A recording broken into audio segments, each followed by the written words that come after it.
So 2026 has just started, and in the next 12 months we can expect quite a few interesting games in the shooter genre, and today I'm gonna go over the top 15 most anticipated ones and give you a quick rundown of what you can expect from them.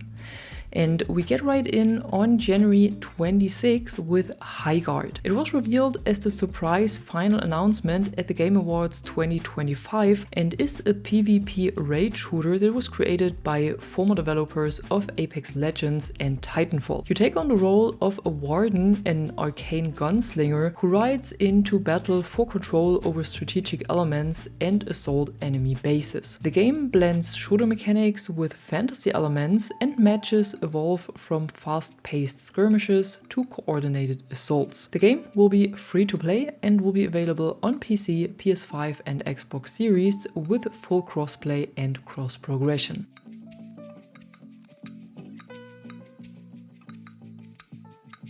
Next up, there is Mouse PI for Hire that mixes classic FPS gameplay with a 1930s cartoon noir art style, just like straight out of an old rubber hose animation. You play as Private Investigator Jack Pepper, a hard-boiled detective in a world that looks cute on the surface but hides plenty of violence underneath. It's fast, stylish and visually one of the most unique shooters of the new year, and it will be available for PC, PS5, Xbox and Nintendo Switch.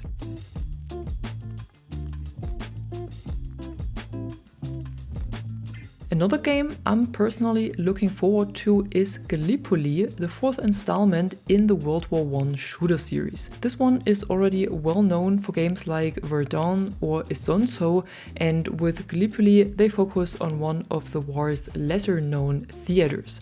But it still puts the same emphasis on realistic weaponry, historical classes and accurate locations, and it aims to deliver a slow and tactical experience. Another game with a high focus on realism is Hell Let Loose Vietnam, the second installment in the series. It takes the well-known Hell Let Loose formula with realistic weapons and locations and an emphasis on teamwork and drops it into the jungles of Southeast Asia. So expect asymmetric warfare with one faction utilizing a huge arsenal of weapons and vehicles, while the other faction is more focused on stealth, traps and ambushes. If you want to know more about it, I've already done a preview to the new title that you can find in the info box.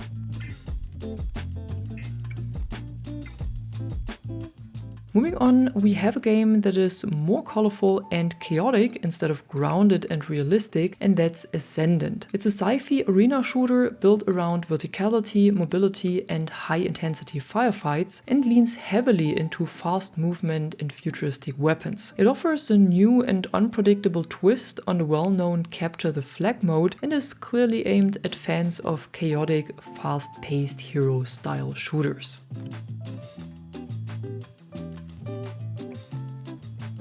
And if this genre is right up your alley, you might also want to have a look at Out of Action. This movement-focused FPS game delivers a unique dark anime aesthetic set in a cyberpunk universe, and it also offers different abilities for your character that can be mixed with different weapons and character upgrades. It also delivers a very deep progression system, and as one of the very few games these days, it has a full offline mode.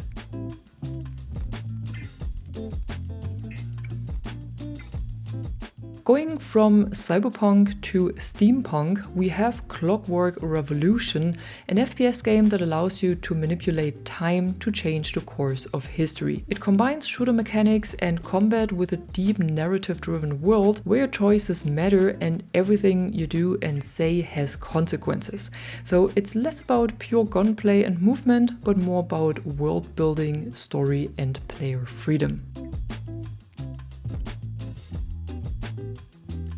Another game with a deep narrative is the sequel to Atomic Heart that continues the bizarre retro-futuristic world introduced in the first title. But it's filled with a new story, new characters and new dangers, and once again it immerses you in events on a global scale. So you should expect over-the-top weapons, strange enemies and a heavily stylized Soviet sci-fi setting.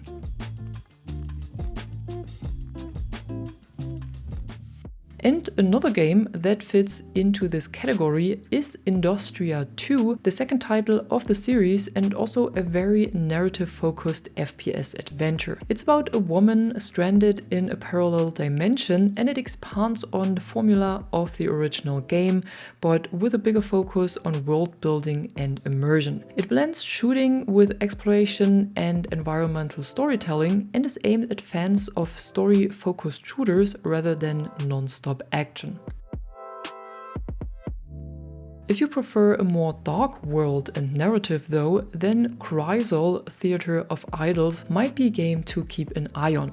It's a dark, atmospheric FPS with strong horror elements and a surreal setting inspired by Spanish culture and folklore. You play as a soldier who uses blood as a weapon and a lifeline, and explore a cursed island where you uncover dark secrets and horrifying enemies. If the game looks interesting for you and you want to try it out, you can also find a demo of it on Steam.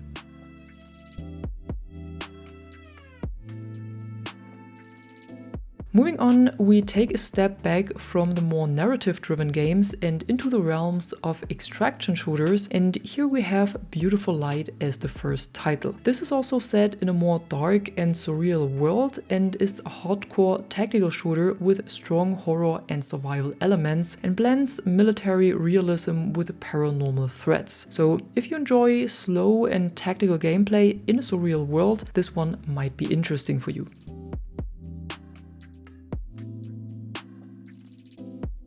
Pretty similar, but with a higher focus on looting, is PUBG Black Budget, a PvPvE focused spin-off set in the PUBG universe. You join a classified operation on a mysterious island trapped in a time loop and complete missions, extract with your loot and expand your hideout. So instead of Battle Royale, it utilizes a typical extraction shooter formula with an emphasis on tactical gameplay, stealth and mission planning.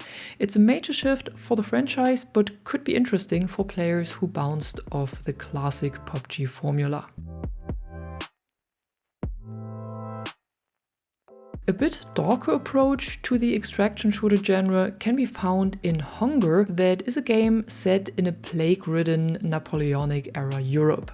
It's a PvPvE shooter and reminds me a lot on Hunt Showdown, because it has a similar mix of melee combat, firearms and horror elements. Still, the tone and setting could make it stand out in this more and more crowded genre, and it also offers a deep character progression, questing and crafting.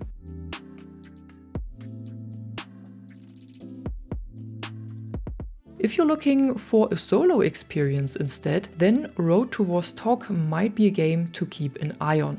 It's a single-player survival FPS inspired by games like Escape from Tarkov and Stalker, and it focuses heavily on realism, inventory management and long-term survival. It's set in a post-apocalyptic border zone between Finland and Russia, and while it does allow mistakes earlier in the game, towards the end there is a permadeath zone where one mistake can end it all. The whole game is also built largely by only one developer, which makes it to one of the most ambitious indie shooters of the year.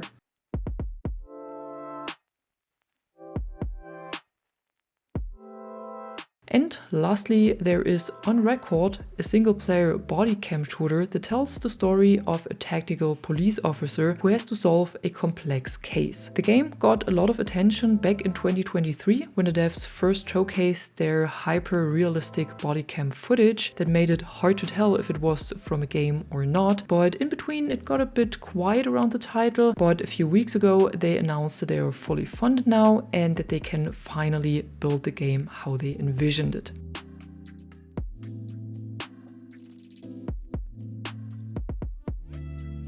And that was it for today, the 15 most anticipated shooter games that we can expect to see in 2026, or at least very likely. Tell me which ones you are looking forward to, and if I forgot one on this list, tell me in the comments as well. And of course, if you enjoyed the video, don't forget to drop a like and subscribe, and I'm gonna see you in the next one. I'm the Catwoman, and you are awesome.